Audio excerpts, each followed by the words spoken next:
So today I had planned a completely different video, and it was not going to be anything to do with COVID, but I started checking on the news this morning, and that kind of changed things up. Not to mention I woke up last night having had a nightmare, and so maybe I look a little tired or, whatever today, but yeah. Okay, so anybody who's paying attention, I'm sure you can see. First of all, let's start at the beginning. There was Kelly Lamb, also known as Kelly Day. She had posted something on Twitter today about Vice News and how they're making a big stink over transgender issues are seen as non-essential. Well, hello, they're kind of non-essential when people are dying, okay? When there's a pandemic in the world, and you still have those people who are in hospital with cancer. I mean, cancer treatments have been postponed because of this. But transgender is, equivalent to cancer? I don't think so. I'm sorry, but get a life. The surgery that I had on my eyes, right now, I would not be complaining that I'm not able to get it if, I hadn't already had it, simply because it's not essential. It just isn't. Help those people that really need it. Don't help me. I'm okay. I'll get by. I just can't understand the selfishness of some people and the way that they seem to think that these other small issues are huge. Bringing up racism and colonialism whenever we are suffering through a pandemic that is hitting, pandemic, nature of it, it's hitting the entire world, and people are concerned about not getting their estrogen. I'm sorry, take a breath. There are people who can't work. There are people who can't feed themselves. There are people who are getting sick with a virus that we have no idea how to combat, and you're worried about your estrogen? I don't even have the words for it. And then, okay, so add to all of that, I was listening to, and I try to take in all of the information from the different places, whether it's Trump or, I haven't been as on top of things from other countries like I normally am, but I've been listening to Trump, I've been listening to Trudeau, I've been listening to Jason Kenney, who is my premier. I'm so lucky and so grateful for that. And taking in little bits and pieces from other places as well, but those are the main ones I've been focusing on, and trying not to get too into it just for mental health's sake. And I was listening this morning to Trudeau's speech, and on CBC they were saying that there have been 25,000 tests done across Canada.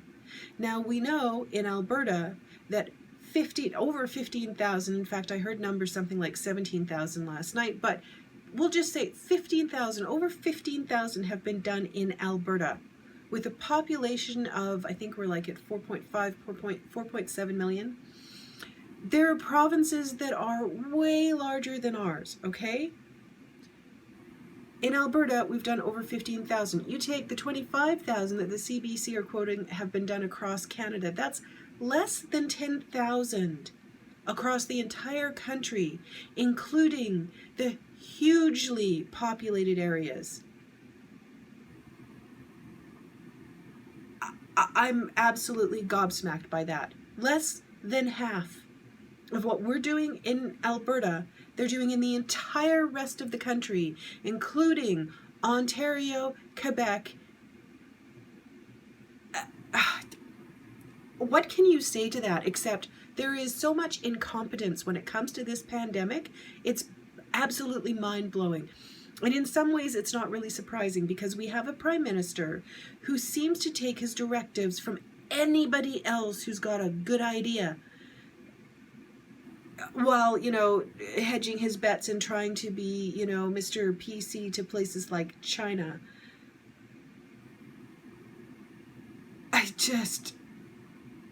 I'm shocked. Okay, so for those who have not been paying attention, yesterday someone in a presser to Donald Trump had said about I think there was 10 women that had been in touch with this journalist and had said that they're stuck in Morocco and, what can they do about it? And Trump immediately was like, in Morocco? What is this? And paid attention. And the very next day, there are flights going into Morocco to get people out. And they're generous enough. In the United States, Donald Trump is generous enough to take our Canadians out. And Trudeau is finally sending a plane to Morocco to help get people out. Again, like, what is going on in this guy's head? Has he got no concept? Like, why wasn't he knowing about this? Why were our press not bringing this to his attention? Why were our consulates not bringing this to his attention so that he was going, okay, we have, because we don't have a huge population. We have a much, like, what, 10% of the population that the Americans have? But our Prime Minister has no concept of what he should be doing. He's not reaching out and saying, okay, where are our people? Let's get them home. I'm going to take WestJet and Air Canada, and we're going to make sure we get flights to those places where our people are so that we can get them out and get them home. No, none of that. I don't know what goes on in his head. It seems like every single thing he does is directed by somebody else. You take, for example, retooling the car manufacturing places. Well, gee, I wonder where that first came into, the concept of being. That was down in the States. And I'm not trying to say, look, he's not doing enough. He's clearly not. But on top of it, he's not taking any kind of initiative. He's not coming up with anything imaginative or intelligent or well thought out until somebody else tells him to do it. So there are so many things that he could be doing, and I've said in many comment sections and tweets and stuff that he could save some money. He's sending apparently $50 million abroad to help other countries deal with COVID. And individuals in Canada, some of them are going to get some help, some of them aren't. He could take he could take less than 50 million. There's like 37 odd people. Let's just say, for kicks and giggles, there's 40 million people in Canada. He could save 10 million just by giving every Canadian $1 million to tide them over for long term and give them money to invest in things and take care of themselves and to make up for losses in the markets, whatever. But he could do that and save us some money. Instead, he wants to send money overseas to battle this thing. How about we focus on making sure that we've got enough tests in Canada? Use that money to get more tests. Use that money to make sure that there are enough healthcare professionals and staff and equipment and everything else that people need. And I think this is a time that we really need to start calling for more nationalization. And what I mean by that is bringing work back to Canada, making Canada self-sufficient, getting those pipelines built so that we can fuel the entire country. It's time to put all of this SJW garbage behind us and start looking at how we can make sure that the people who live here are taken care of, that they can heat their homes, that they can feed themselves, that they can keep roofs over their heads, that they can have full medical coverage and be taken care of here in this country.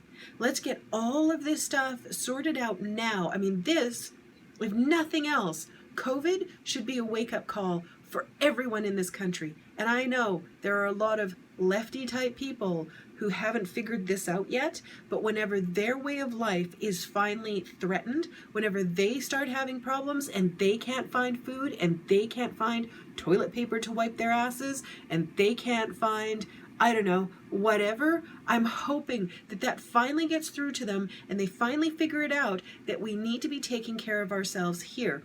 All of the international trade stuff should be luxury items. Our basic needs should be taken care of at home, and we should be encouraging those kinds of businesses and that kind of industry in our country so that we know that we're going to be okay if anything like this should ever happen again. We're now seeing that whenever it comes to a huge catastrophe, we are not equipped from our leaders, and I'm not talking Jason Kenney in this because I think he's done amazingly well. Legault seems to be doing okay, not as good as Kenney. I'm sorry, but it's the fact. Ford, same thing. I mean, Ford, what, a week, 2 weeks ago was saying people should still be going on their vacations internationally? Get a brain. Honestly, this is ridiculous. What we need to be doing is hunkering down, taking care of business, taking care of only the stuff that's absolutely necessary, putting in place the things that are going to be necessary long term. I mean, we are lucky here. We are still really lucky. We have less than 1,000 people who are sick with this, or that we know have been infected by this pandemic. Less than 1,000 people, last I heard, in a population of 37 million. Well, over 37 million, but you get the idea. We are doing really, really well, but we could do so much better. And I think now is the time to really lock onto that and start going, okay, what do we need to put in place for the future? What do we need to do right now to make sure that our people are taken care of? Jagmeet Singh, our people, the ones that actually live here, the ones that have citizenship here in this country, those should be our priority. And it's not to be mean to anybody else. It's a matter of saying, look, we have reserves in this country that still don't have fresh water. They need to be having fresh water in times like these, and that should have been addressed a long time ago. That's what we should all be hopping mad about, that these things were not taken care of. So, okay, rant over for now, but I am absolutely livid with what's going on and with people not cluing in to the fact that this is a state of emergency. It's been declared around the world.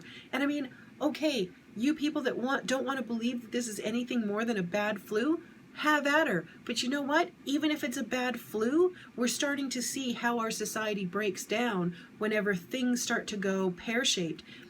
We need to do better. Bottom line, we need to do better. We need to take care of ourselves. We need to be more self-sufficient and self-reliant. And that is something, those hens are going to come back to roost, and they already are. So let's get our heads in the game and start doing the right thing and get on top of it, get in front of it instead of just taking the lead from everybody else.